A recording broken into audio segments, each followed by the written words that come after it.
In the heart of Vermont, nestled between rolling hills and a quiet lake, lived a man named Daniel Carter.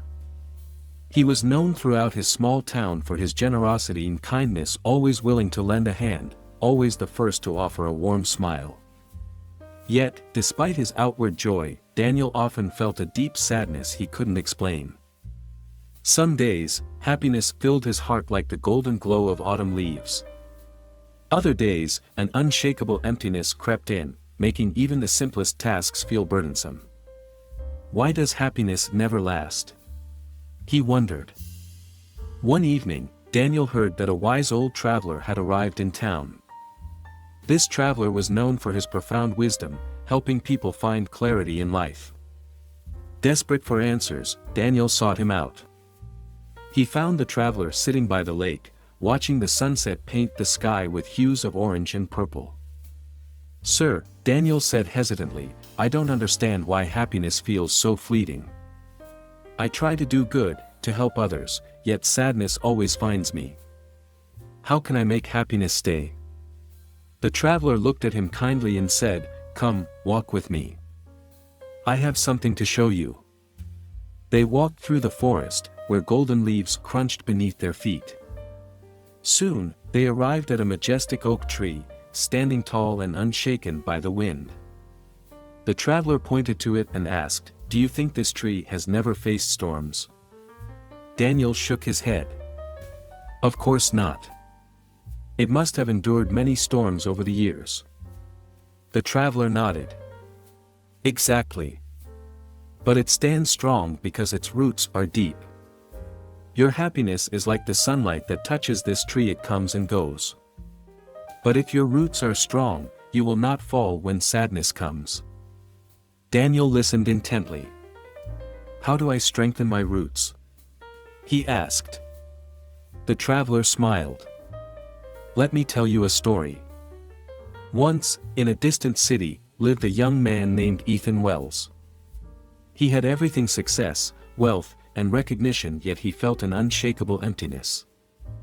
One day, an elderly woman arrived at his door carrying a small wooden box. She placed it before him and said, "Inside this box is the answer to your sadness.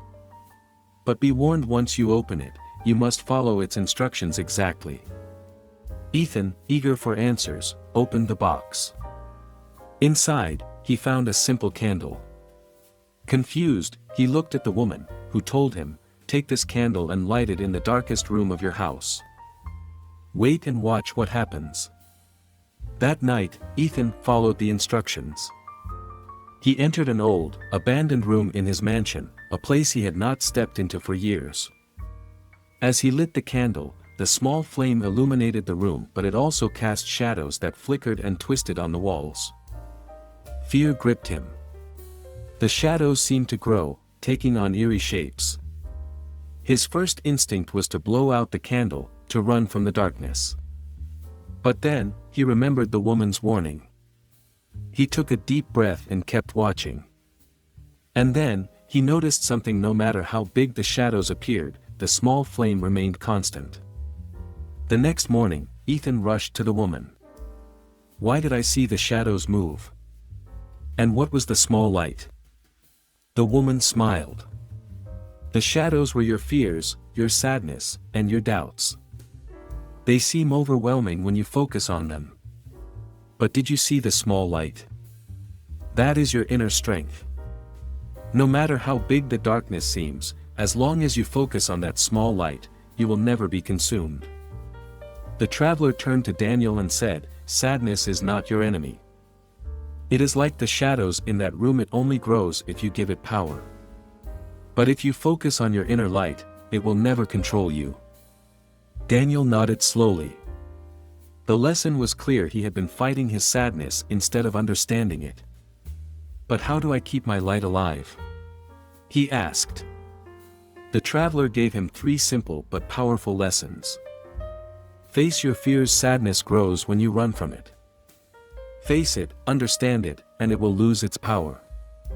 Find your inner light: no matter how dark life seems, you have strength within you. Focus on what makes you strong. Never let darkness define you. Bad times will come and go, but you are more than your struggles. Keep your hope alive. Daniel felt lighter. From that day forward, he stopped running from his emotions. He practiced gratitude, helped others, and embraced life's ups and downs. And though sadness still visited him from time to time, it never stayed for long. If you ever feel lost or overwhelmed, remember this story. Darkness will always exist, but so will your inner light. No matter how small, it has the power to push back the shadows.